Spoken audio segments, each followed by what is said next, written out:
le Seigneur enseignait, Jean était couché, sa tête était là au niveau du ventre du Seigneur et le Seigneur avec ses mains posées sur lui comme ça en train d'enseigner. Voici la position de Jean quand Jésus enseignait. Or, vous devez faire très attention car il est écrit, ceux qui croiront en moi, des sources d'eau vive couleront de leur sang. Donc le Saint-Esprit était où? Dans le sang de Jésus. Quand Jésus s'est baptisé, on dit que le Saint-Esprit est descendu en lui. Et quand on parle du sang, on parle de l'intérieur de quelqu'un. Et on dit que Jean était couché où? Sur le sang. Il représentait et prophétisait le Saint-Esprit qui était descendu dans Jésus. Vous voyez? Et c'est pour dire, quand Simon-Pierre a fait signe à Jean-Baptiste, pas Jean-Baptiste, Jean, le disciple que Jésus aimait, de demander au Seigneur pour savoir qui était celui qui allait le livrer. C'est Jean qui a levé la tête vers la poitrine du Seigneur. Et qui a dit, Seigneur, qui est-ce? Il a dit, c'est celui à qui je donnais le morceau trempé. Donc vous comprenez que l'effet que Jésus dit, femme, voilà ton fils, et le voilà, c'est parce que le Saint-Esprit n'était pas encore dans l'église. C'est pourquoi on devait dire voilà, il était encore où il devait quitter le ciel pour l'église. Donc vous comprenez que Marie qui représente l'église et Jean qui provient le Saint-Esprit, Jésus a laissé sa mère entre les mains de Jean. Pas parce que Jean était riche, ça c'est le mensonge. J'ai écouté quelqu'un qu'on appelle un grand pasteur, le pasteur Christ Oyakilome. Il dit que Jésus ne voulait pas laisser sa mère avec un homme qui n'avait pas une bonne situation financière. C'est le mensonge. Il n'y a que l'antichrist qui parle comme ça. L'antichrist met l'argent devant, car auprès de Jésus, celui qui avait la bourse et tout l'argent, c'était l'antichrist. C'est pourquoi son message concerne l'argent. Vous comprenez le pourquoi je vous mets en garde contre vos apôtres, vos prophètes, vos évangélistes, vos pasteurs et vos docteurs qui passent le temps à vous prophétiser les finances, la richesse, la prospérité. C'est l'antichrist qui s'exprime ainsi, pas Jésus-Christ. Jésus-Christ dit heureux les pauvres en esprit. Il parle des pauvres en esprit. Il ne parle pas des pauvres physiques. Il faut faire attention quand il dit Dieu est esprit. Donc quand Dieu parle, il parle des choses spirituelles, des choses physiques. Faites donc attention. Comment le pasteur Christ Oyakilome, qui est un grand serviteur de Dieu, que les gens reconnaissent, bon, parce que je ne peux pas dire qui est, que les gens reconnaissent lui, parce que ce sont des hommes qui reconnaissent. C'est Jésus qui doit rendre témoin s'il est un homme de Dieu ou pas. Lui qui est reconnu par des hommes comme un grand serviteur de Dieu peut aller jusqu'au niveau où il dit que Jésus ne voulait pas laisser sa mère entre les mains d'une personne qui n'avait pas une bonne situation financière pour dire que Jean était riche. C'est écrit où que Jean était riche? C'est écrit où? Celui à qui Jésus a remis toute la richesse, c'était qui? Judas. Et Judas fait comment? Il est mort. Vous voyez les problèmes? Donc Jean n'avait pas une bonne situation financière. Le fait que Jésus a pris Marie, sa mère, et l'a laissée entre les mains de Jean, c'est parce que Jean prophétise le Saint-Esprit. C'est pour ça que dans le livre, si nous lisons dans le livre de Jean chapitre, je crois que c'est Jean chapitre 15, Jean chapitre 14, regardez Jean chapitre 14, lisons à partir du verset 15, et regardez ce qu'il dit. Si vous m'aimez, gardez mes commandements, et moi je prierai le Père et il vous donnera un autre consolateur. Le vous là, c'est Marie qui prophétise le peuple de Dieu. L'autre consolateur, c'est Jean. Comprenez? Maintenant il dit, je prierai le Père et il vous donnera un autre consolateur. Les gens qui ne croient pas que Jésus-Christ est le Père. Donc c'est le Père qui donne le consolateur. C'est le Père qui envoie le consolateur. Maintenant, qui a demandé à Jean, qui prophétisait le Saint-Esprit, de prendre Marie? C'était Jésus.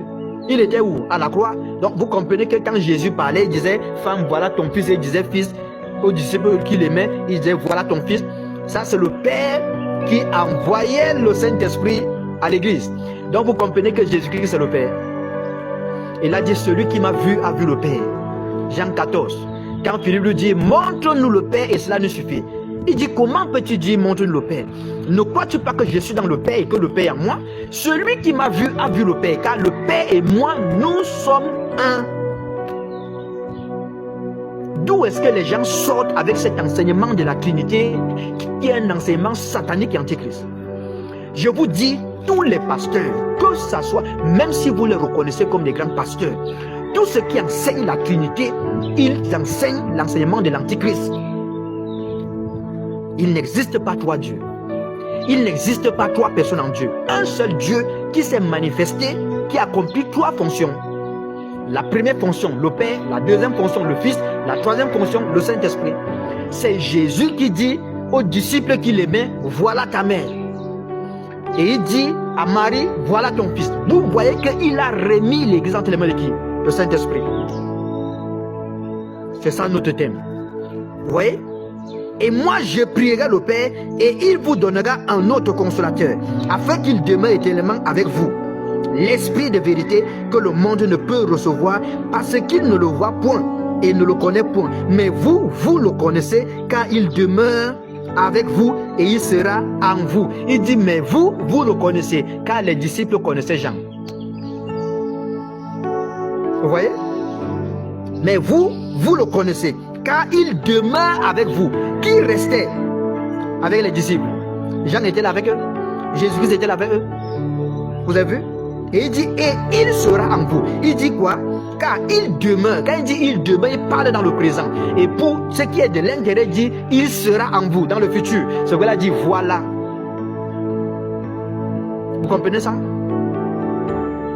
Dieu ne fait pas d'erreur.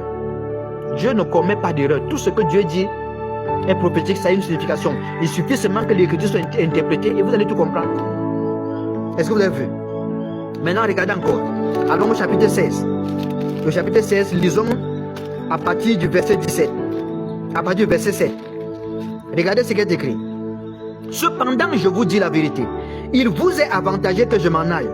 Car si je ne m'en vais pas, le consolateur ne viendra pas vers vous. Mais si je m'en vais, je vous l'enverrai. Il dit, je prierai le Père et il vous enverra. Il vous donnera notre consolateur. Donc c'est le Père qui envoie le consolateur. Maintenant il dit ici, si je ne m'en vais pas, le consolateur ne viendra pas vers vous. Mais si je m'en vais, je vous l'enverrai. Il parle ici en tant qui? En tant que le Père. Donc vous comprenez que quand Jésus-Christ priait, Jésus-Christ priait Jésus. Jésus priait Jésus. Dieu priait Dieu. Les gens ne veulent pas croire, accepter ça, mais c'est la vérité. Dieu priait Dieu. Dieu parlait à Dieu. Allez lire Zacharie. L'Éternel dit à Satan, l'Éternel te réprime. Quand Satan venait accuser Josué devant l'Éternel, on dit l'Éternel dit à Satan que l'Éternel te réprime. Comment l'Éternel dit à l'Éternel de réprimander Satan? Shalom ma soeur. Vous comprenez que Dieu parle à Dieu et Dieu prie Dieu. Dieu n'a jamais envoyé quelqu'un. Jean 3,16, c'est pour les bébés spirituels.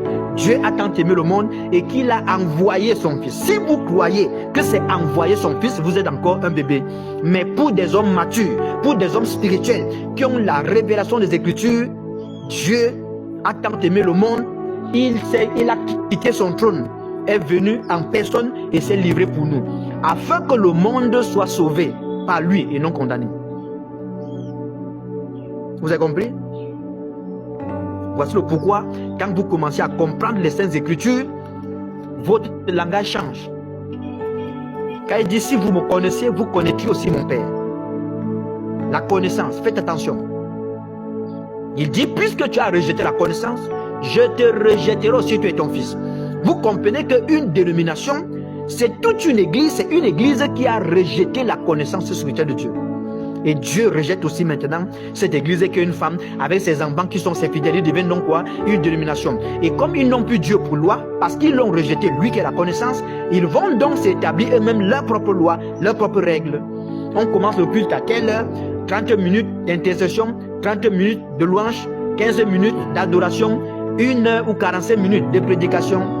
Et puis on a 5 minutes pour les offrandes, 10 minutes pour la prière de clôture et pour les divers. Vous voyez, ils ont déjà établi tout. Ils n'ont plus besoin du Saint-Esprit. Quand vous entrez, avant d'entrer à l'église, vous trouvez là sur leur babillard, tout écrit. Tout le programme. Et si vous avez déjà votre programme écrit, Qu'est-ce qui va empêcher l'antichrist, que Satan, de vous attaquer? Il sait que comme à tel